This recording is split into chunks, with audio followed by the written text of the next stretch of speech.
In my earlier book, we wrote that, where there was a gentleman in GE, came early, did evening work, succeeded, became vice president engineering, got a bigger job. He began to falter. His boss decided to fire him. But Jack Welch said no. He intervened. He says, a great talent. He split the job in two, gave him a portion of it, succeeded. Other portion was given to another person who retired 3 years later. The jobs got combined. Later, Welch had retired under Jeffy Mills. This man became the head of total GE R&D. Deal with people as a resource, not as a pink slip on a Friday afternoon. The basic idea is people design strategies, people execute. People before strategy, people before numbers. People compete, numbers don't. That was the central idea. And that in working in the companies, the talent and the people equation must be at par or ahead in terms of timing with the financial function. Today and in the past, most companies have paid too much attention to finance, numbers, money, but they forget it's people who conceive a strategy, who execute, who deliver numbers.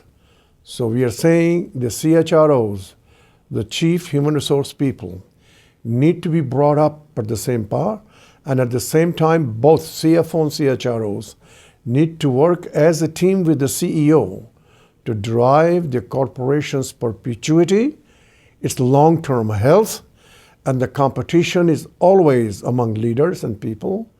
Companies' competition comes later.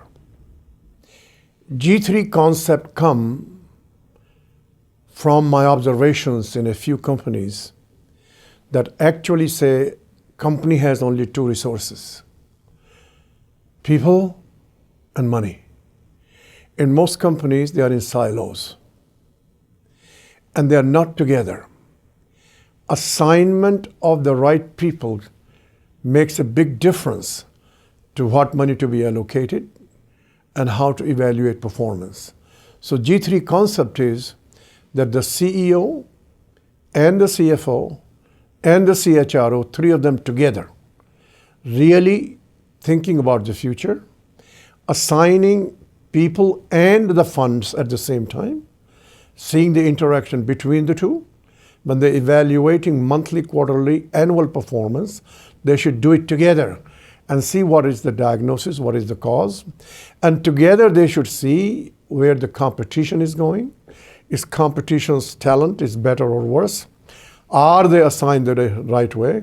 Are their KPIs and compensation the right way? How does it compare with us? These two functions are relatively politically neutral compared to other functions, and you break the silos between the two of them now. This is a different way to lead, to create value for customer, and to compete more effectively. Compared to what we have done, they first allocate capital, they do the numbers, and then later they talk about talent and people assignment. It should be together and not separate. In this radically different age of digitization, most of the work is done by talent. And we have three tools. Tool number one is G3. CEO, CHRO, CFO together should be doing the strategic planning because people create a strategy. Should be doing capital allocation, but capital allocation must be done in conjunction with people assignment. A great person assigned to a great job may use less funds and create more value. And three, the three guys together do the diagnosis and do the replanning as conditions change. That's tool number one. Tool number two, in most companies, it's a concept. 2% of the key people have 98% of the concept, 98% of the impact. This is a concept. It's not exactly 2%. It could be 0.5%, it could be 1%. It's throughout the company, throughout the geographies, in all silos. It's not by hierarchy. These people are the ones who create value and others follow them. And number 3 is digitization tools. Digitization of employees, digitization of all information, and making it transparent so that you don't communicate through layers.